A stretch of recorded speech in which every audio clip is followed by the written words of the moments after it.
Pour rester le pays le plus puissant du monde, il faut faire preuve de force dans tous les environnements, y compris l'océan. Les porte-avions constituent la principale force navale américaine. Cependant, au début du XXIe siècle, ils sont devenus moralement obsolètes et leur remplacement par la future génération de porte-avions était la prochaine étape évidente. C'est pourquoi, en 1996, il a été décidé de lancer un projet de création d'un porte-avions de troisième génération appelé CVN-21, ou porte-avions du XXIe siècle, plus connu actuellement sous le nom de Gerald R. Ford. À partir de ce nom, le commandement de la marine américaine a rapidement déterminé ce qu'il voulait obtenir en retour. Un navire fondamentalement nouveau, d'un déplacement d'au moins 10 000 tonnes, discret, doté d'un long pont, capable d'accueillir tous les avions existants de la classe Nimitz et tous les prototypes prometteurs. La deuxième exigence importante était de réduire les coûts de maintenance d'au moins 20%. Les concepteurs se sont assis à leur bureau et ont rapidement rédigé plusieurs variantes de prototypes révolutionnaires. Ceux-ci avaient l'air fantastique, de véritables armes du troisième millénaire, comme Star Wars, mais dans l'océan. Mais lorsque les amiraux ont vu le prix de ces projets de science-fiction, ils ont réalisé que la construction de 10 de ces porte-avions les laisserait sans épaulettes dorées sur leur uniforme de cérémonie. Ils ont retiré l'exigence de furtivité et ont donné la priorité à la réduction des coûts d'exploitation. Voyons comment les concepteurs ont rempli leur mission. Premièrement, ils ont décidé de conserver la coque du bon vieux Nimitz, en la modifiant seulement légèrement en faveur de la furtivité. Par conséquent, les dimensions du navire sont presque les mêmes que celles de son prédécesseur. Il mesure 330 mètres de long, 75 mètres de haut et 70 mètres de large à la partie la plus large du navire, assez pour effrayer la moitié de la population. La salle de commandement a été rapprochée de la poupe et la passerelle du capitaine a été déplacée sur le pont inférieur pour réduire la taille de la superstructure. Les cabines et certaines autres pièces ont été repliées dans la coque et la superstructure elle-même a été déplacée vers l'arrière. Le mât est fait de matériaux composites qui absorbent les impulsions radar. Bien sûr, il est difficile de rendre invisible un navire de 330 mètres. Mais sur les radars des missiles de croisière, il reste désormais impossible de le distinguer du reste des navires d'escorte. Comment savent-ils quelle cible frapper? Ce n'est pas comme si on pouvait mettre un kamikaze sur un missile. Deuxièmement, le porte-avions est équipé de 2 nouveaux réacteurs nucléaires, A1B, capables de produire 25% d'électricité en plus que leurs homologues sur les navires d'ancienne génération. Les réacteurs sont conçus pour fonctionner pendant 50 ans sans nécessité de combustible supplémentaire. Ces 2 réacteurs peuvent accélérer le géant de 100 000 tonnes jusqu'à 30 nœuds ou 55 km/h. Pendant la Seconde Guerre mondiale, c'était la vitesse des torpilleurs et seulement en mode combat. Troisièmement, tous les processus du vaisseau ont été automatisés au plus haut degré. Cela a permis de réduire l'équipage d'un tiers. La configuration standard d'un porte-avions comprend 2500-2700 membres d'équipage, environ 2500 membres d'équipage du pont d'envol et 70 commandants, soit un total de 5070 à 5270 personnes. Le Gerald R. Ford, quant à lui, n'accueillera que 4660 personnes à bord. L'objectif de 20% de réduction des coûts d'exploitation a donc été atteint. Si l'on considère que sur un demi-siècle de service, un porte-avions consomme 20 milliards de dollars, l'économie réalisée s'élèvera à 4 milliards de dollars. Et pour 10 de ces porte-avions, l'économie s'élève à 40 milliards de dollars. Diviser 40 milliards par 50 ans, cela fait 800 millions de dollars par an, soit une réduction de 0,11%. Pas très impressionnant comme économie. Cela ne donne pas vraiment envie de féliciter l'armée pour sa gestion de l'argent du contribuable. On peine même à croire que la moindre économie ait été faite. Alerte spoiler, il n'y en aura aucune, mais nous allons y venir. Mais d'abord, où en sommes-nous en termes d'impact? En fin de compte, un porte-avions est un navire militaire et l'essentiel est son efficacité.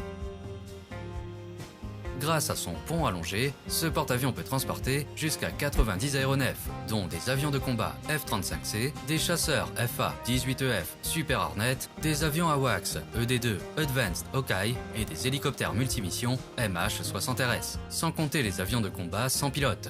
Si l'on considère qu'il y a moins de 100 unités de F-35 dans toute l'Europe, à l'exception des avions américains qui y sont stationnés, un seul Gerald R. Ford peut conquérir l'ensemble du vieux continent. Ainsi, en dehors de la Russie et de la Chine, un seul porte-avions de ce type sera un argument décisif pour les relations diplomatiques avec les États-Unis pour n'importe quel pays. Plus impressionnant encore, le taux de lancement des avions, c'est-à-dire le nombre de décollages par unité de temps, est supérieur de 15% sur le nouveau porte-avions par rapport au Nimitz. Pendant ce temps, le Gerald R. Ford a un espace de lancement d'avion en moins. Il n'en a que 3. Le taux de lancement plus élevé est obtenu grâce aux catapultes électromagnétiques, qui peuvent être rechargées beaucoup plus rapidement que les catapultes à vapeur classiques. Le porte-avions a également été équipé d'un nouveau système de train d'atterrissage. En conséquence, le porte-avions peut faciliter jusqu'à 160 sorties par jour. Si les choses deviennent vraiment difficiles, ce nombre peut atteindre 220.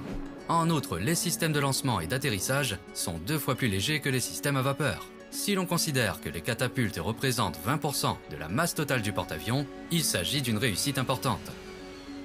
Il n'y a qu'un seul inconvénient à tout ça. Lors de tests effectués entre mai 2017 et janvier 2019, 20 défaillances de catapultes électromagnétiques ont été enregistrées au cours de 740 lancements.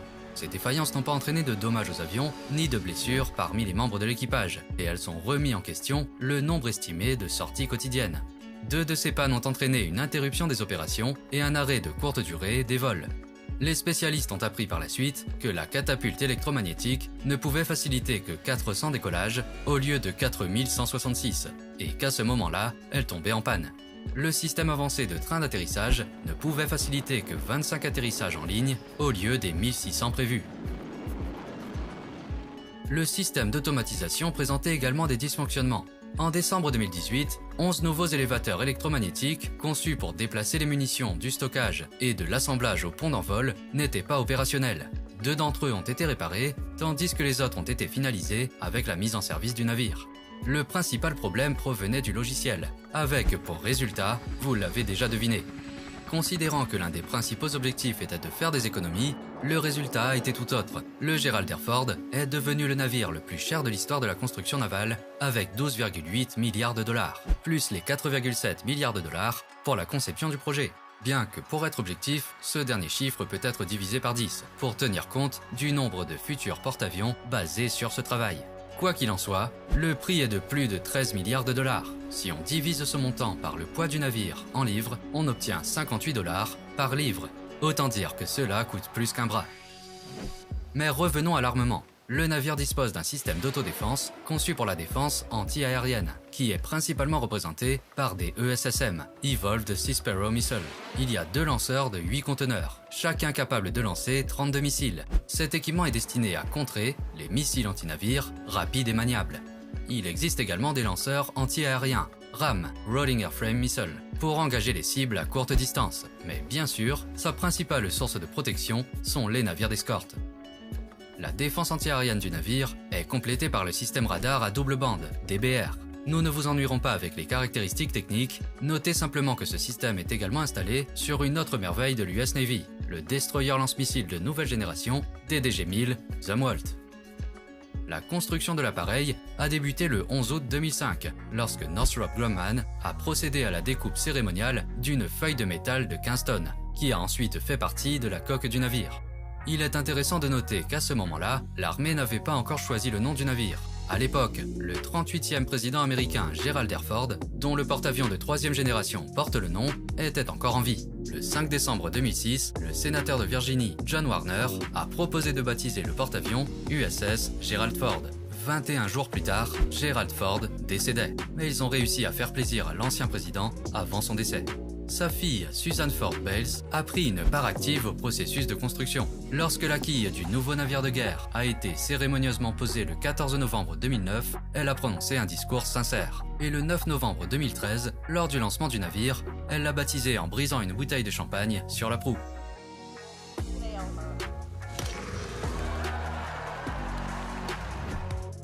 Le navire n'était prêt qu'à 70% à l'époque, c'est pourquoi il n'a rejoint officiellement l'US Navy que le 31 mai 2017.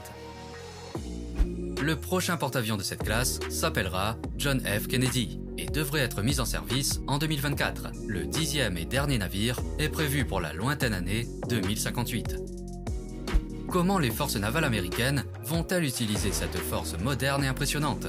Depuis sa mise en service, le Gerald Ford n'a pris part à aucune action. Le navire continue de tester ses systèmes et de régler les problèmes. Il n'y a pas d'informations disponibles sur les exercices conjoints. Il y a peu de temps, en juin 2020, des images sont apparues sur le net, où le porte-avions est testé avec une puissante explosion sous-marine à proximité immédiate du navire. Il s'agissait du Full Ship Shock Trial, un test à grande échelle de tous les systèmes du porte-avions, des ordinateurs de bord aux réacteurs nucléaires, après un impact important. Avant l'essai, des équipements de tests spéciaux ont été installés sur le navire. En plus de tester sa résilience, cet événement a également permis de tester la capacité de l'équipage à éliminer les dommages potentiels.